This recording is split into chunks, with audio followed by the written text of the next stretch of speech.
С нами на связи Олег Гучгильдыев. Здравствуйте, Олег. Мы достаточно серьезно отнеслись к возможным угрозам ПДБ и приняли заранее все меры еще с марта месяца для обеспечения безопасности нашей работы в стране. То есть, получается, этот рост цен, он частично связан и с сезонностью, частично связан с пандемией. Но большое влияние на поставки продовольствия временные логистические ограничения не имели.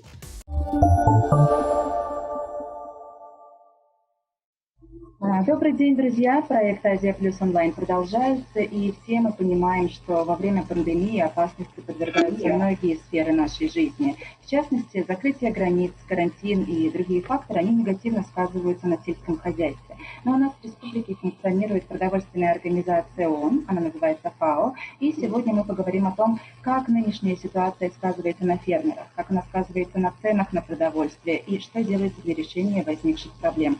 Об этом мы поговорим прямо сейчас с представителем ФАО в Таджикистане. С нами на связи Олег Гучгильдыев. Здравствуйте, Олег. Здравствуйте, Дарья. Олег, давайте для начала, наверное, для тех, кто не знает про вашу организацию, кто с ней не знаком, расскажем буквально в двух словах, что такое ФАО и чем вы занимаетесь, в частности, у нас здесь в Таджикистане. Ну, прежде всего, спасибо большое за интервью. Продовольственная сельскохозяйственная организация ООН – это одна из старейших организаций ООН. В этом году, 16 октября, мы празднуем 75-летие. Созданная на руинах Второй мировой войны организация была создана для обеспечения борьбы с голодом. У нас почти 75 лет уже опыт в развитии сельскохозяйственного сектора, внедрения технологий, инноваций в сельском хозяйстве. В настоящее время мы, как специализированная техническая организация, имеем 194 члена стран и работаем в 130 странах мира.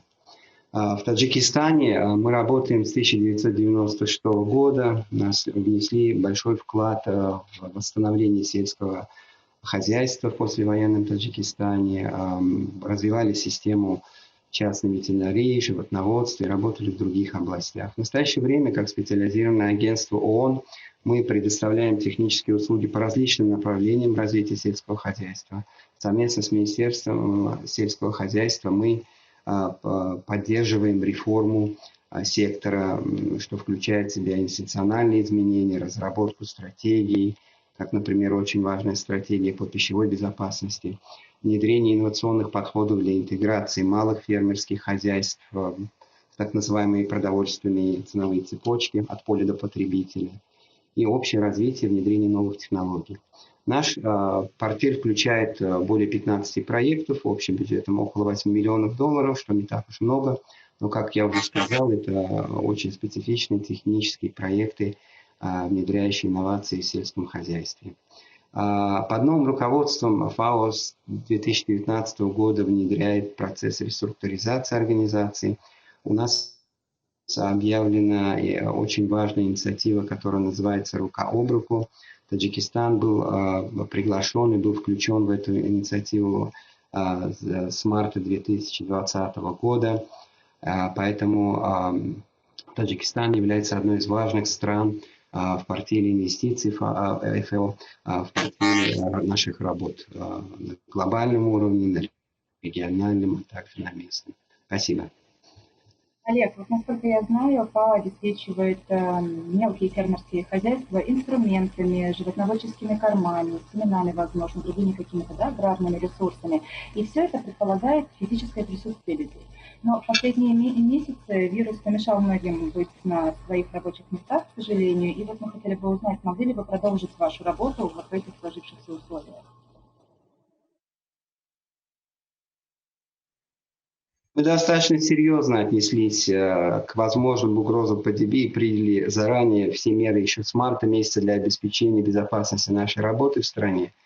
Это помогло нам серьезно не прерывать работу в стране, хотя работа из дома, один из вариантов для тех, кто мог работать из дома, потребовал некоторого психологической адаптации. Вот. Поэтому эти меры, которые мы приняли по безопасности работы и в офисе, и в поле, позволили нам избежать больших показателей заболеваемости внутри офиса. Мы не прерывали свои работы с фермерами в сельских районах страны. а также обеспечили бесперебойную работу офисов столицы с использованием интернета и компьютерных приложений. Более того, конечно же, с ковидом мы пересмотрели свои планы и программы и сделали их более адаптированными к той ситуации, которая есть. Разработали и внедряли многие проекты, которые именно связаны с воздействием ковида на сельскохозяйственный сектор. Это хорошо, что вы смогли адаптироваться, не у всех, к сожалению, это получилось. Ну, Олег, теперь вопрос, наверное, который волнует каждого из нас. Как пандемия сказывается или может сказаться впоследствии на ценах на продовольствие? Какие продовольственные товары дорожают в первую очередь уже сейчас и почему это происходит? Хороший вопрос. Цены зависят от спроса и предложения, а также восприятия безопасности в поставках продовольствия, конечно же. В период пандемии очень часто меняется рацион питания. Вы, наверное, заметили на себе тоже, и спрос на некоторые продукты питания обычно падает. Иногда падает общий спрос потребления тоже, потому что люди просто реже ходят и посещают рынки, кафе, рестораны и так далее. Согласно последним исследованиям организации ООН в стране и согласно даже данным Национального агентства статистики, в настоящее время наблюдается небольшой рост цен на основные продукты по сравнению с ценами прошлого года. Этот рост мог бы быть вызван ухудшением логистики, падением объемов производства некоторых продуктов, а также увеличением рисков, связанных с трудностями доставки продовольствия, а также повышением обменного курса валюты. В принципе, мировое региональное производство не предвещает проблем с продуктами питания, особенно с зерновыми культурами. Но сбои, задержки в логистике, а также состояние в странах, импортирующих продукцию, могут повлиять на поставки продовольствия. Кроме того, ФАО недавно объявила о ожидаемом рекордном производстве зерновых культур в мире в этом году. Мы работаем, в принципе, работаем с Министерством сельского хозяйства по подготовке срочных мер реагирования, а также более сложной системы отслеживания цен на сельскохозяйственную продукцию, что немаловажно на сельскохозяйственные ресурсы для производства сельского хозяйства. Это включает удобрения, семена и так далее. Я ответил на вопрос. Ну вот, наверное, все-таки сакцентируем внимание на какие товары цены поднимаются сейчас в первую очередь. Мы не рассматриваем, как международная организация, мы, конечно, рассматриваем в основном, как ФАО, мы рассматриваем в основном это продукты питания, зерновые культуры и так далее. Вот. А в стране рассматривается в общем корзина продовольственная, пакет продовольственных товаров для потребления, вот, и отслеживается изменение цен. Как я уже сказал, небольшие изменения по сравнению с 2019 годом. На некоторые товары, продукты есть достаточно серьезные изменения, там мясные товары, например. Вот. А в основном, конечно же, надо брать во внимание также сезонность, сезонные цены тоже это надо будет редактировать. И, в принципе, и тоже региональность. В зависимости от регионов, тоже в некоторых регионах корзина потребительских товаров, вот этих основных продовольственных товаров, она возросла достаточно сильно. Там 10% до 30% в некоторых, но в некоторых регионах в среднем по стране это 5% и так далее. То есть небольшой рост существует. Спасибо. То есть, получается, этот рост цен, он частично связан и с сезонностью, частично связан с пандемией. Если мы вот сезонность сейчас откинем, есть ли какие-то прогнозы? Эти цены будут продолжать со временем расти? Они останутся на той же позиции или все-таки какое-то падение потом будет наблюдаться? Опять-таки, несколько факторов влияет на ценообразование. Первый фактор, как я уже говорил, это возможность импортировать продукты. Если не будет больших сбоев в логистике, в доставке этих продуктов, мировые показатели производства продуктов питания, особенно зерновых, о чем заявляла ФАО, они на хорошем уровне. Второй фактор – это местное производство. Сейчас, в настоящее время, мы проводим оценку общей урожайности и оценку продовольственной безопасности в стране на основании произведенных первых урожаев, которые весенний посев и зимний посев. культур. В принципе, пока я не могу говорить о результатах, мы только закончили полевые работы. Вот. В некоторых регионах, я так понял, в связи с погодными условиями могли возникнуть какие-то небольшие снижения урожайности. В других регионах было повышение урожайности из-за тех же погодных условий, из-за хорошего дождя и так далее. Но надо подождать немножко до где-то к концу месяца мы представим такой отчет о состоянии дел с урожайностью и продовольственной безопасностью в стране.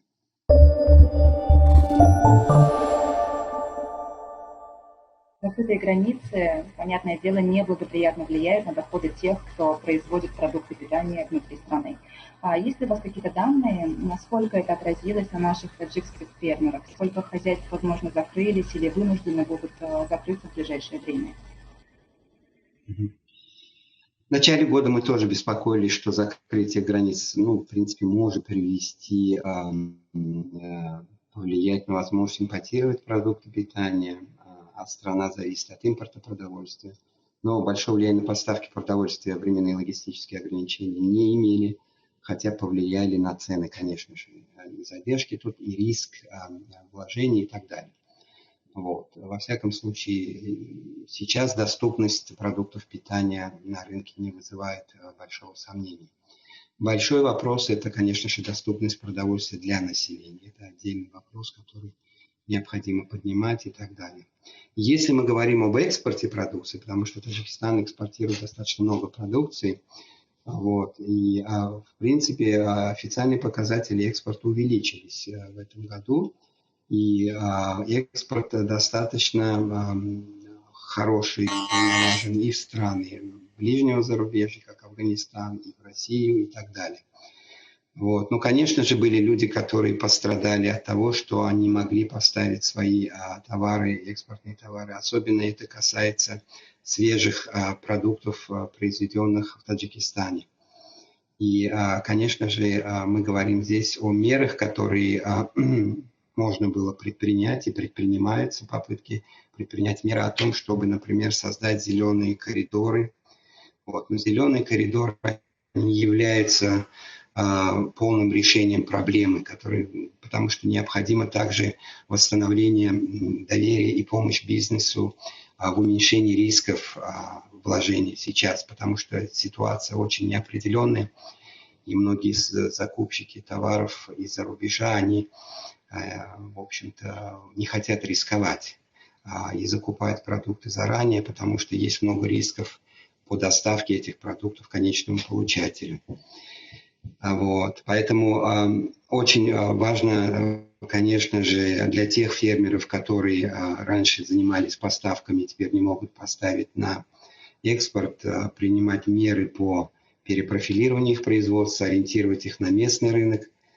И также одним из вариантов есть, конечно же, заниматься больше переработкой этих свежих продуктов и получать уже конечную продукцию, продлевать жизнь этой продукции у себя в хранилищах и продавать, увеличить, так сказать, сроки продажи этой продукции, чтобы получить прибыль потом.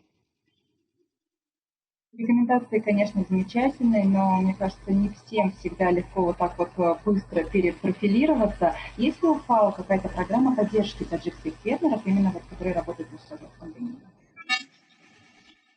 Конечно, мы сейчас, как я уже сказал, до этого мы посмотрели на наш портфель наших проектов, пересмотрели планы и программы. Некоторые из них, которые могли настроили на срочные нужды фермеров и сельского хозяйства. Мы разработали, внедряем сейчас два небольших проекта помощи.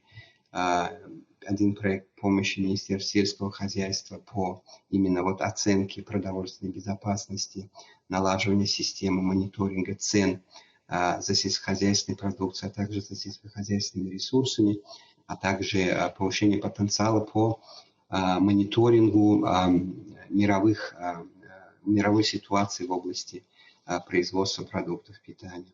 И второй проект у нас уже запущен сейчас. Это проект по улучшению безопасности продуктов животного происхождения. Кроме того, в рамках выполняемых проектов мы подготовили несколько направлений, в которых мы поддерживаем фермеров. И здесь, конечно, мы уже в апреле-мае месяце поставили 100 тонн элитных семян картофеля для того, чтобы улучшить семенной фонд страны и также улучшить доходы фермеров. Вот. Распределили их среди малых фермерских хозяйств и теперь ожидаем хорошего результата, чтобы потом опять распределить этот семенной фонд среди других фермерских хозяйств, тем самым увеличив производство картофеля с 1 гектара земли. Кроме того, мы работаем также над тем, что представляем другие семена. Это в районах республиканского подчинения Хатлонской области. У нас сейчас готовится небольшая грантовая программа для некоторых районов Хатлонской области для именно улучшения сельскохозяйственного производства, переработки и так далее. Мы также будем поставлять небольшие, также для Хатлонской области у нас будут небольшие поставлены для тех фермеров, которые пострадали от воздействия ковида, вот, в текущей ситуации, небольшие теплицы, чтобы они могли, так сказать, собрать и второй урожай и продлить сельскохозяйственный период для производства их продукции, а также небольшие сушилки для переработки овощей и фруктов. Вот такие программы у нас есть. И мы также работаем сейчас над тем, чтобы готовить другие меры воздействия, помощи фермерам. Вот, и работаем с донорами над тем, чтобы расширить программу помощи сельского хозяйства. Совместно с Министерством сельского хозяйства мы в настоящее время также готовим программу срочных мер, которая будет включать все эти мероприятия. Спасибо. Олег, вот вы сейчас сказали про распределение помощи фермерским хозяйствам. Вот, например, я фермер. Я очень хочу сохранить свою ферму, у меня нет сейчас такой финансовой возможности. Куда мне обратиться, что мне сделать, чтобы попасть, может быть, в эту программу, о которой вы сейчас только что сказали? Значит, к сожалению, мы работаем только в определенных районах. В этих районах обычно мы информируем фермеров, которые могут подавать, если это грантовая программа. Вот. И у нас есть процесс отбора. Он обычно существует специально разработанные критерии для этого отбора. Они включают в себя вопросы такие, как воздействие COVID, насколько этому фермеру необходима помощь, но могут включать также вопросы технического порядка. А если у него земля, которая подходит под эту культуру, например, с картофелем было так, а есть ли доступ к водным ресурсам или какая-то дополнительная помощь нужна. То есть достаточно сложные критерии разработаны, и специальная команда вместе с агрономом, со специалистом, который мониторинговый специалист, а также с представителем местных властей, иногда с представителем Министерства сельского хозяйства, выезжает на место и проверяет и адаптирует вот эти критерии. Как я уже сказал, эти программы небольшие. Всего наш пакет всей нашей помощи оценивается около $500 000. Из них вот на эти гранты и программы уйдет где-то около 200-300 тысяч. И если взять это в разрезе двух областей, это, конечно, небольшие деньги. А в какой период будут реализованы вот эти вот программы? Ну, вот эта программа у нас пока рассчитана до конца года. Мы планируем распределить это все буквально в ближайшие недели. Вот. Но с семенами, может быть, если возникнут задержки и не совпадет с периодом посева, мы можем перенести начало следующего года. Следует заметить, что как техническое агентство не просто раздадим семена, но будем проводить обучение, будем проводить мониторинг, будем выезжать на те места, например, где возникнут проблемы, например, с вредителями или с другими вопросами. То есть у нас есть специалисты-агрономы, которые будут также отслеживать и помогать фермерам, если они изменяют, например, свое производство, занимаются чем-то новым, внедрять эти новые технологии. Спасибо. А если, допустим, вот небольшое фермерское хозяйство, как они могут узнать о ваших программах, то есть на каких площадках происходит информирование и куда нужно вот идти человеку для того, чтобы эту помощь получить?